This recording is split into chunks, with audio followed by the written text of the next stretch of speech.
my sister-in-law, who's half black, half white, but looks white. Blue eyes, whiter than most white folks, very white. She and I, we kind of grew up together. We raised our children together. So they're first cousins, and it's a wonderful, very, very multicultural family.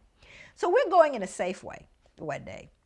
And Kathleen, my sister-in-law, is in front of me, and she's, writing a check for her groceries. Now, my daughter, who at the time was 10 years old, was standing with me, and I was directly behind her, getting ready to get my groceries. So Kathleen comes up, and the checker, who's a strawberry blonde, freckled, very delightful, warm, the checker, this young woman, is talking to Kathleen. Hey, how you doing? Isn't it a nice day today? They're just chatting up, and says, yeah. So Kathy writes her check, and she steps off to the side with her groceries because she's waiting for me. Of course, again, Kathleen looks white, right? So I come up. No conversation. She looks up at me. Absolutely no, just little chatter. And I write my check. My daughter, however, is 10, notices immediately the difference in how she responds to me. So I write my check, and she goes, I'm going to need 2 pieces of ID. At which point, my daughter looks at me, and she gets very, very embarrassed, and tears are kind of coming up in her eye, like, Mommy, you're not gonna let her do this. Why is she doing this to us, right? So I'm trying to figure out what I should do, because behind me are 2 elderly white women, right? And I'm thinking, okay, so then I become the angry black woman, right? And they're gonna be, and I'm just trying to second guess all the drama. So then I just give her the 2 pieces of ID. I said, some things you gotta choose your battles, right?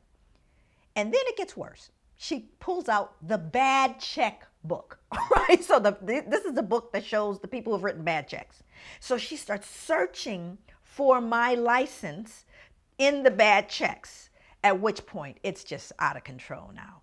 Just as I'm standing there trying to decide what to do, and it's really deeply humiliating. Now my daughter is in full-blown emotionally upset, who's 10. My sister-in-law walks back over. And she steps in and she says, excuse me, why are you doing this? And the checker goes, well, what do you mean? She goes, why are you taking her through all of these changes? Why are you doing that? She goes, well, this is our policy. She goes, no, it's not your policy because you didn't do that with me. Oh, well, I know you've been. She goes, no, she's been here for years. I've only lived here for 3 months. And so at this point, the 2 white elderly ladies go, oh, I can't believe what this checker has done with this woman. It is totally unacceptable. At which point, the manager walks over. So the manager walks over and says, is there a problem here? And then my sister-in-law again responds. She goes, yes, there is a problem here. Here is what happened. So you see, she used her white privilege. And even though Kathleen is half black and half white, she recognizes what that means. And she made the statement. She pointed out the injustice. And she, as a result of that one act, influenced everyone in that space. But what would have happened? I can't know for certain had the black woman said, this is unfair. Why are you doing this to me? Would it have had the same impact? But Kathleen knew that she walked through the world differently than I did. And she used her white privilege to educate and make right a situation that was wrong. That's what you can do every single day.